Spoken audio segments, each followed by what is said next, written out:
Hey everyone, and welcome to my channel. Please ignore all the mess behind me. I just returned from my Easter trip to visit my family, and I want to start a vlog today.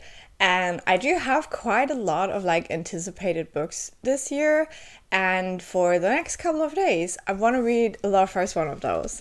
And that is going to be, as you probably saw in the title, Sunrise on the Reaping. Now, am I late with this? Yes. Do I care? No, absolutely not. I really want to read this. So far, I have stayed away from all the reviews, all the spoilery talks about this one. I know that it is received better than Songbirds and Snakes, so I am very hopeful, but I'm also still nervous. So I will do this in a way that when I talk about spoilers, I will clearly mention it. So in case you have not read this book yet, you can avoid the spoilers, but I might want to talk about spoilers in this. So I was thinking the way I want to try to do this is that I will always update you after 25% of the book. We'll see how that works out. But yeah, that's the plan. I'm gonna read this book. I'm gonna let you know how it goes. I feel a lot of things and I haven't even started it yet. So yeah, I will talk to you when I'm 25% through Sunrise on the Reaping.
So I am now my first quarter into this book. I have read the first 8 chapters. No, that's not correct. I have read the first 6 chapters of Sunrise on the Reaping, and I'm here for a first update.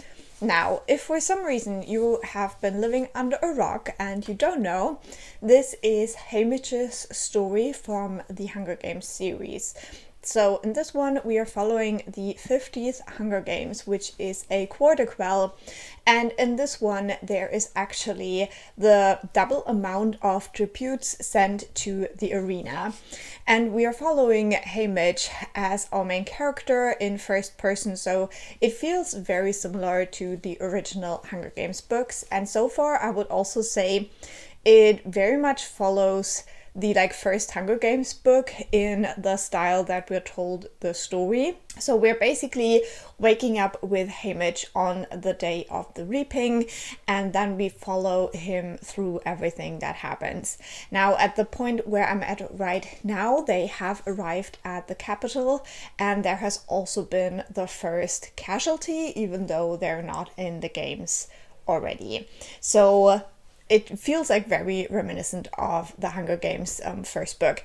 So with this one, I had heard people say that it's not very smart to reread Hunger Games before going into this one, because there is already so much of Haymitch's story in I think Catching Fire and Mockingjay. So I haven't done that yet, and my idea is that I will read this one first and then do a reread of the original trilogy. I have also read Songbirds and Snakes. I did not love that book, and I honestly didn't really remember a lot of it, but I also watched the movie not that long ago, so I kind of refreshed myself on the things that happened, which also kind of tie back into some of the things that are going on in this one.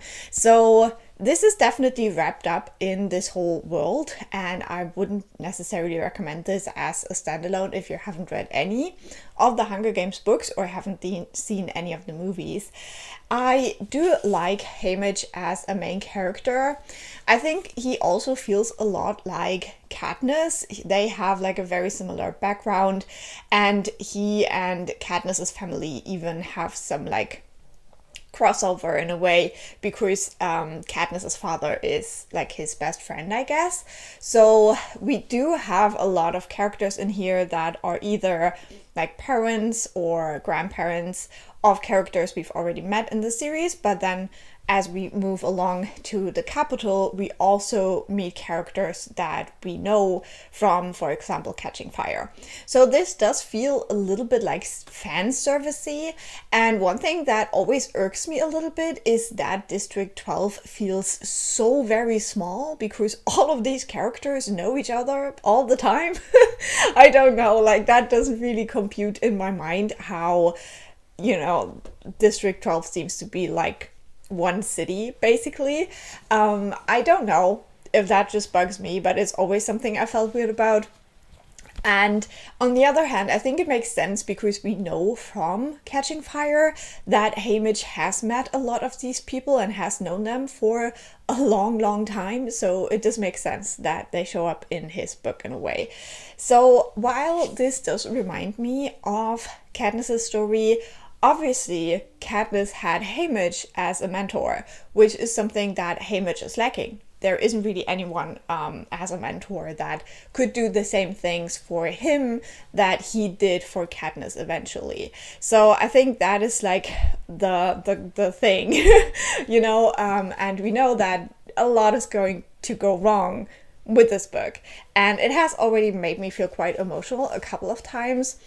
I'm not really a big fan of the romance part in this one, because Haymitch does have a sweetheart, but it feels a little bit forced because there are some flashbacks, so we see a little bit of the development of their love story basically, but I don't need it, you know, I don't need it. I think his like connection to his family and all of that we already had seen with Katniss are so much more important.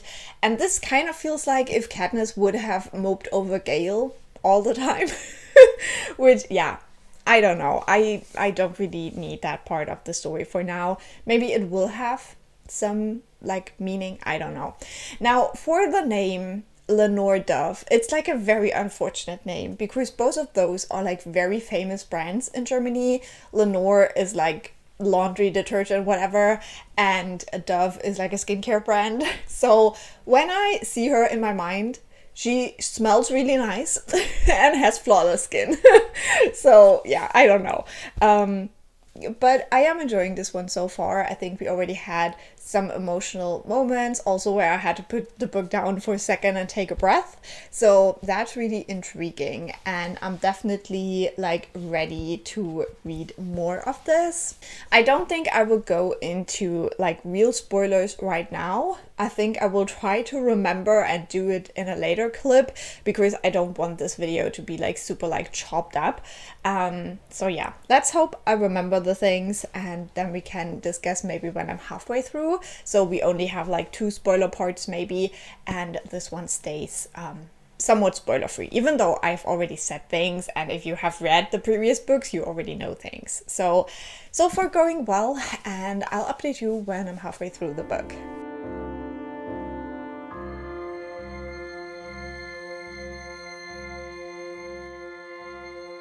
So I'm now halfway through Sunrise on the Reaping. I also have to leave for my fitness class in a second. I'm starting a new class for my back, so I'm trying to not rush this, but be a little bit concise. Now, I said that the first quarter of this book very much felt like the first Hunger Games book. The second quarter much more felt like Catching Fire. And I think that is something that I find a little bit odd, the way that this book tries to be both at the same time. Now, obviously, we're feeling this sense of dread because we do know things will not go well with this story. However, we do have a lot of like stuff happening in the background with characters we already know from Catching Fire that, you know, the dread is kind of like, this has to go so terribly wrong that these people won't try anything for another 25 years. And that definitely builds it up quite a bit. But at the same time, the book feels a little bit much because it is trying to do like both of those things. And at the same time, it's not really adding anything new because the themes are still the same as the ones in the original trilogy, because you have this theme of survival, of hopelessness, but then also this idea of like, when I have to die, then I at least want to have some sort of control over it. So that's like pretty much something that Hunger Games also explored. Even more desperately, I would say, than this one. And then we have this whole like, but how can we stop the system question, which is like very much something that happens in Catching Fire, even though we don't see the planning things that happen in Catching Fire.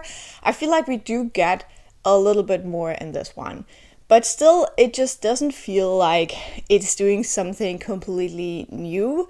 So it is still very much building on those feelings that we have for these characters from the original trilogy, and it's trying to achieve quite a lot for this being just one book. Like, it is longer than the other Hunger Games books, like the original trilogy. However, it still feels like it's doing quite a lot, and because of that, Haymitch just feels like he's a little bit overcompetent while always playing down his own competence, if that makes any sense. So at this halfway point, we still have not entered the arena, so the games are very late in this book. I'm not quite sure anymore about the original trilogy because I haven't reread them in a while, but I feel like at the halfway point we were in the games already. I think with Songbirds and Snakes, the games happen quite early, and then there's like a lot that happens after, which also wasn't my favorite. So I think it's better to have the games a little bit later, but I'm pretty sure with this one we will also get quite a bit of the fallout as well. So we'll see. But yeah, that's where I'm at right now, and I do want to go into a couple of spoilers as the time allows me to do. So let's start with the reaping. And here we have the thing where, for me personally, it's trying to do a little bit too close a story to the original trilogy. Because in the original trilogy, we do have Katniss volunteering for her sister.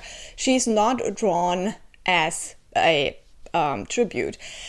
And with this one, I thought that we would get this different view, that we would actually see our main character Haymitch being drawn as a tribute. But that's not what happens. Again, we have a character who, in this one, not so consciously sacrifices himself for a loved one. So we do get that like very close similarity. And for me personally, I would have liked to see a tribute that is actually drawn. And instead of that moment of relief, the feeling, this like cold horror that we all know, like when you're in your situation where you don't want to be the person to be drawn and then your name is called. I think that would have been more interesting for me. As I said, I don't really love the whole Lenore Dove situation. I don't really buy their romance. It has to be in there, I guess, but I don't really need it. So yeah, everything that happens. Then we have Plutarch, I don't know how you pronounce it in English, but he's obviously a character we already know from the trilogy, and so he's popping up, and he's kind of like the cameraman, like a director person who is to follow the District 12 tributes. So he's around a lot, and I kind of like it, and I kind of like that we get a little bit more of his background, and we get to see that he has been involved in the rebellion from like a very early point. Like, it's not something that he built up over a year or two. It's something he has been working on at the point where we're at in Catching Fire and Mockingjay for a very long time, like 4 decades. And that's something I do enjoy.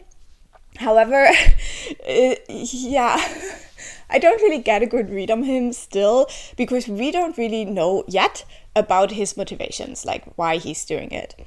Then we have the whole Luella situation. Now, she is a neighbor of Haymitch, and she is drawn as a tribute. And so he's trying to protect her, but she ultimately gets killed.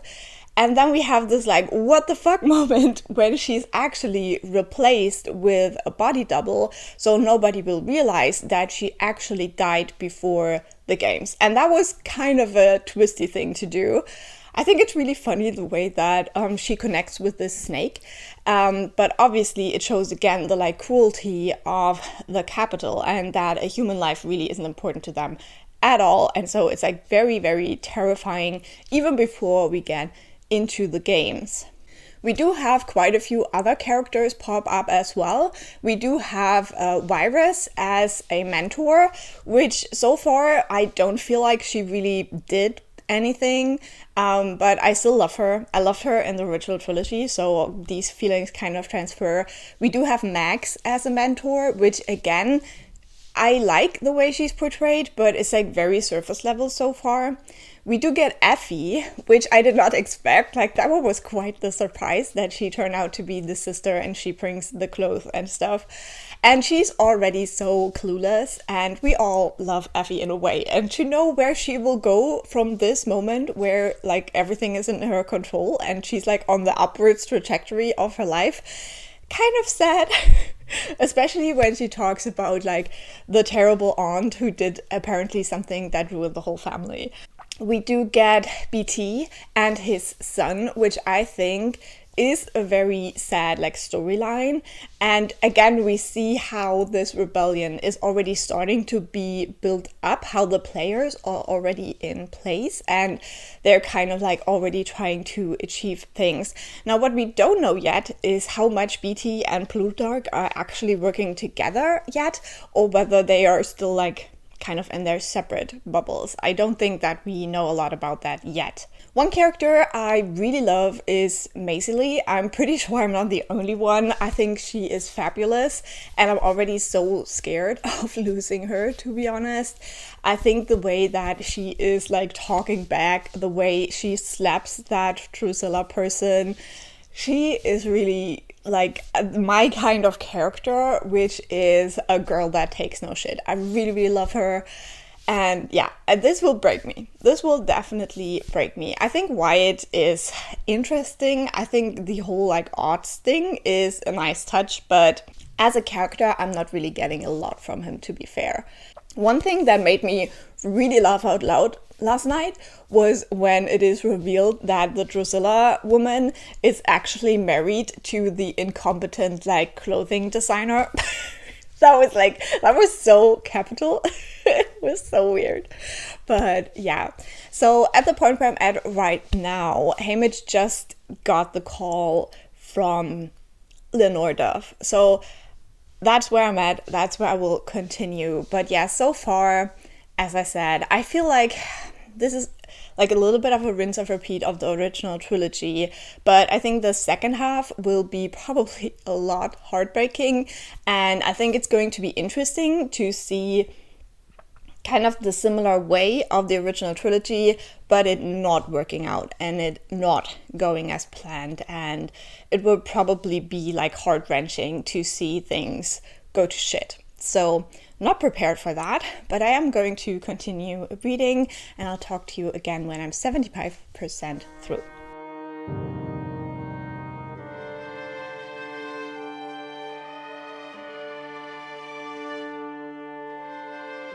So I'm now 75% through Sunrise on the Reaping. I'm here to give you a quick update, and I think I'm gonna try to keep this one quick. I think the one thing I can say is that I'm not ready. I have 90 pages to read, and yeah, it's not gonna be great. I already know it's like, oh, it's gonna break my heart. I have heard from like so many people that the ending of this is like very sad, and obviously it has to be. We are now in the third quarter in the games. We're doing the games, and I think it is quite interesting. I am very glad that I don't really remember what we already learned about Haymitch's games in the first trilogy, because I don't really remember a lot of it. I do have some very dark memory, it's nothing I can put my finger on. So whatever happens in these games, I'm kind of surprised by it. Not really, but a little bit. So because of that, I think it is going quite well.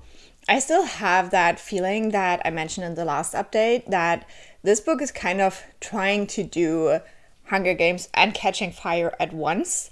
And I still don't think it's completely successful with that, unfortunately. But I do like kind of the action-y bits, and I do like the arena. I like the idea of it. And this already feels a lot like Katniss's games later on. I feel like the changes they are doing between this one and then 24 years later is mostly in the prep phases, but the games already feel very much like Katniss's games as well. So yeah, I'm not prepared. I will have to say goodbye to quite a few of these characters, and I really do not want to. I really do not want to. And so yeah, I'm definitely worried, and I'm not ready. I'm not ready, but I'm going to do it. I'm going to finish this book today. Haymitch is kind of an interesting character. I still don't really know how I feel about him, and I guess the last little bit of this book now will decide a lot. But yeah, I think his performance in the arena, I think it is interesting to see the disconnect between him as a person and then the persona that he puts on in the arena. I think that is definitely interesting to see, and obviously if you see it from the point of view of all these other characters that we meet again in the original trilogy, they see that persona, but they, no one of these people will really know the true Haymitch. And I think that is a very interesting perspective on his character. I'm gonna finish this today and I'll take you on the ride, and then we'll discuss once I am done with the book.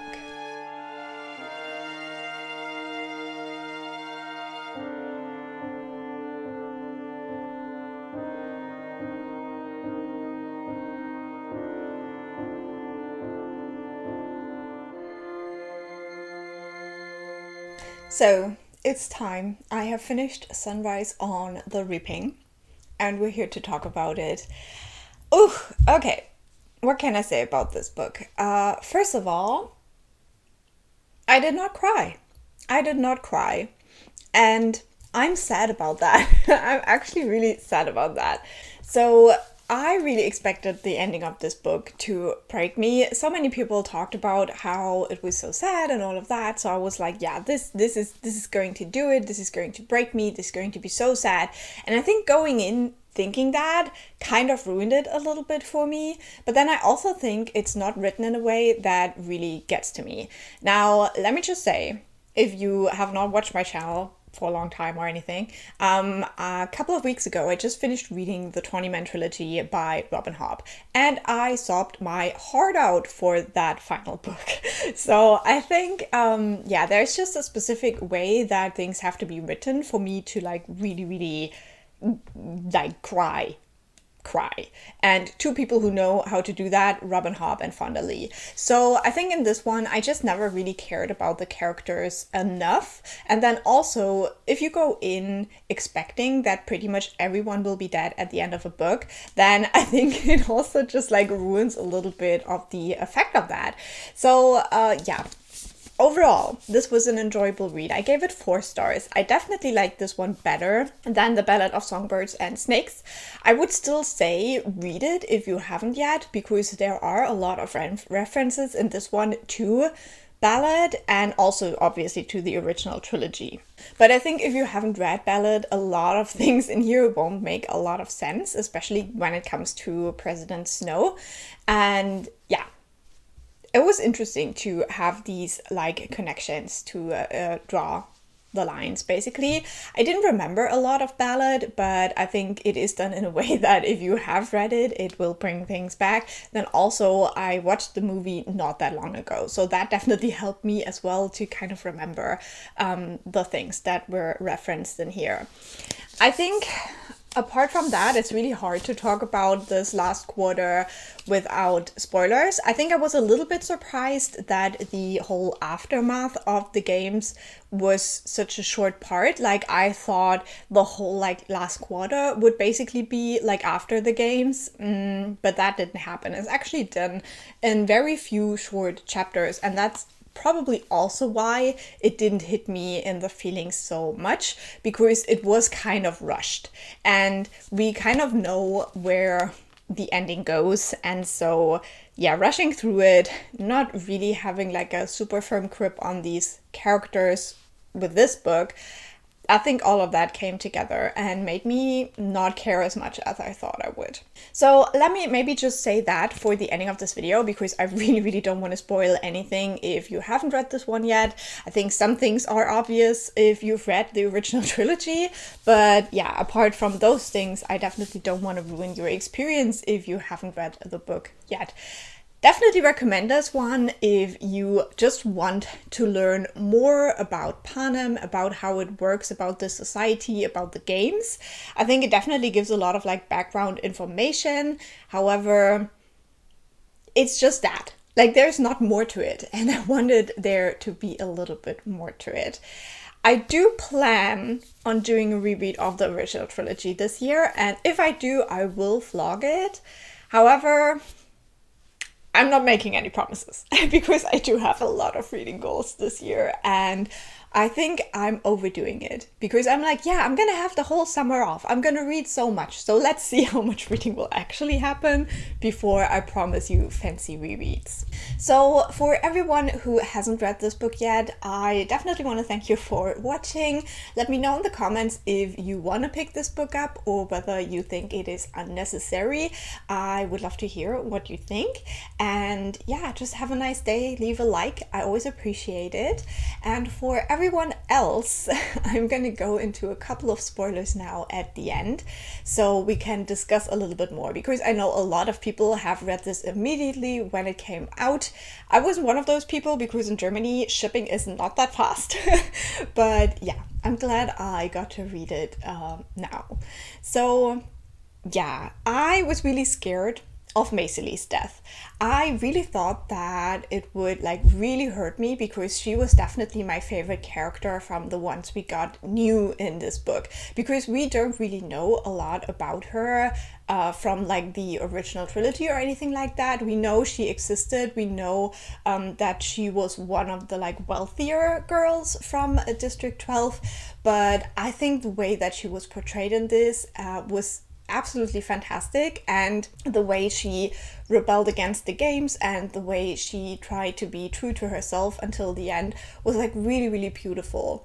I think that in the end it just all happened a little bit too fast for me to really care about it, and I think you can definitely see that with Haymitch as well. He doesn't really have any chance to really react to it, and then there is like this throwaway line a couple of like chapters later where he's like, oh, now I feel so lonely that she's not here anymore. And I'm like, that's all you're giving me? Like, that's what I'm supposed to care about? So yeah, I thought it would be much worse, but I guess because I always knew it would happen, it just didn't have that effect in the end. Probably a part of me was like trying to protect itself from the pain, and therefore I didn't allow myself to really care so deeply. But I also think it is part of the character work. I think that because we just stay on the surface with a lot of the characters more than in the original trilogy, I would argue, it was harder for me to care. Like, I don't know. Maybe it's also because like Katniss cared in a different way for the people around her and tried to protect them in a different way, that always made me so much more attached. But also the cruelty. I feel like the cruelty in the original trilogy was also much more terrible. I don't know why. I really don't know why. Maybe it's also because I read them when I was younger and I hadn't really experienced like really dark fantasy books to that level yet.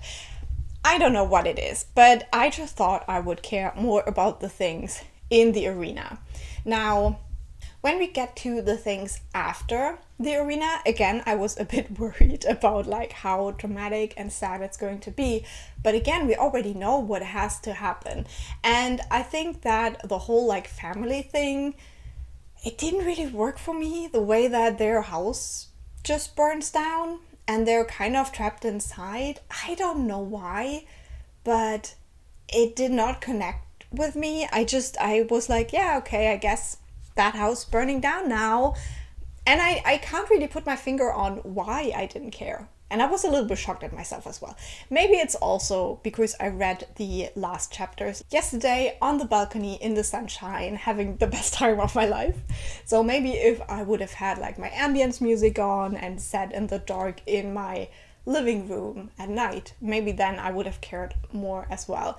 I will also try to link the ambience I watched while reading the book because I think it is a perfect fit for it. It is a Hunger Games themed ambience, so yeah, it was really good. Something that also bothered me so much and actually made me like really dislike those last chapters, is the way that this like damn poem is inserted. Now, don't get me wrong, I love Tolkien. I don't mind a good poem in a book, but the way it was done, that he is like grieving for what happened to Lenore Dove, which the name still gets me. And then we always like, we get like little like paragraphs, then it's the poem. Paragraph, poem, paragraph, poem. I hated that. I really did not like it. It was like completely breaking up what is going on with Haymitch and his feelings. And I gotta be honest, I don't really care for that poem. And maybe it is because like English is not my first language. So reading these like old-timey poems where I don't understand like half of the words, it just doesn't invoke the same emotions. And especially if I'm not reading a poem to read a poem. I'm reading this book to read the book and not like one random poem. So that just did not work for me. It made me so frustrated. And I was trying to force my eyes to just skip over the poem parts, but then I was like, but it's there for a reason, so I should read it. Did not work. Did not work for me. I didn't like it. I'm sorry. The ending was just disappointing. And now, even though I liked so much of this book, and I really had a good time, and it was definitely much better than Ballad, I still am a little bit angry because the ending didn't stick the landing for me. And yeah, so we have the whole thing with Lenore Dove and the poisoned like gumdrops. I think that was actually a nice touch. It's like very President Snow, and I think I like the idea. I just wanted it to be written in a different way, and I wanted the aftermath to be dealt with a little bit in a different way. The thing that really got me in the end is in the epilogue where it talks about Katniss. And I think that is just because I care for Katniss so deeply. She's one of my favorite characters of all time. I will always love her. And obviously when it like references her and the way that Haymitch felt about her, and when he talks about how he called her sweetheart because she reminded him so much of Luella, that's actually nice, and that actually gave me some goosebumps, you know what I mean? So there was definitely stuff there that I liked, but I just thought it would play out a little bit differently, and especially that we would get more of his feelings immediately, because obviously we know that for the rest of his life, or a large part of the rest of his life, he's trying to drown those memories in alcohol. So obviously he wouldn't like really explore these feelings for a long time. However, I still felt like in the actual moment, I wanted a little bit more from that, and that maybe might have made me care a little bit more. And I think one thing as well with this whole situation is that we don't really get a lot of like Hamish's life before the games. And with like Katniss, it's very similar. However, I feel like what we get sets it all up so well. Like, for example, I never cared about Gale because Gale is not really set up very much to like care about. I know people do. I don't know why, but you do you. And similarly, like with Haymitch, I had the feeling these like relationships, especially with Lenore Dove, weren't set up enough for me to really care about them and to really understand them. We do get quite a few like flashbacks where it's trying to establish that, but ultimately I think for me personally it didn't work out that well. And if I think about Katniss and Prim and Haymitch and his brother, I think what makes it work for Katniss is first obviously the moment she sacrifices herself for her sister. So that is already like such a moment of love that you understand like this is like the most important person to her in the whole world. And with Haymitch, we don't have that. First of all, it's not. Like, his brother is not his most important person. It's Lenore Dove. And second of all, he doesn't really sacrifice anything for his brother. He is, like, very affectionate towards his brother. He obviously loves him a lot. But it's not set up in the same way that you care about him and you care about this, like, sibling bond that you get portrayed. And then the other thing is that with Primrose, it is really set up in a way that you see her as a child. The way that Katniss views Primrose is as her little sister, still a child, basically too young to even be considered for the Hunger Games. And we have this description with the little tail sticking out from her blouse. And that is such a clear image that you would always see it and you would always have this like small girl in your head. And I think, again, that was kind of missing with Haymitch's brother. I never really felt like I knew how old he was. I think he's even younger than Primrose because he isn't even in the like drawing part for the games yet. However, I did not feel that. I did not feel it the way that I did in the original trilogy. So yeah. For me personally, I just felt like it tried to do a lot of similar things, but I already saw them done better in the original trilogy. So ultimately, it did not really work out for me in this one in the same way. Still enjoyed it. I want to make that clear. I still enjoyed it. And I think it was interesting to see all of these characters again and to get a little bit more of the background, especially also with BT and his family. And I'm definitely intrigued if I manage to do the reread of the original trilogy, how this will change my view on some of these characters as well. And if I do that vlog, I will talk about it there. But yeah, maybe I stop yapping now. I feel like this video is already being too long again. Why do you let me yap for this long? Thank you so much for watching. I would love to hear your thoughts on the book down below. Definitely, leave a nice comment. Let me hear what you thought. Again, always appreciate a like, and you can also subscribe to see more of my videos. Bye!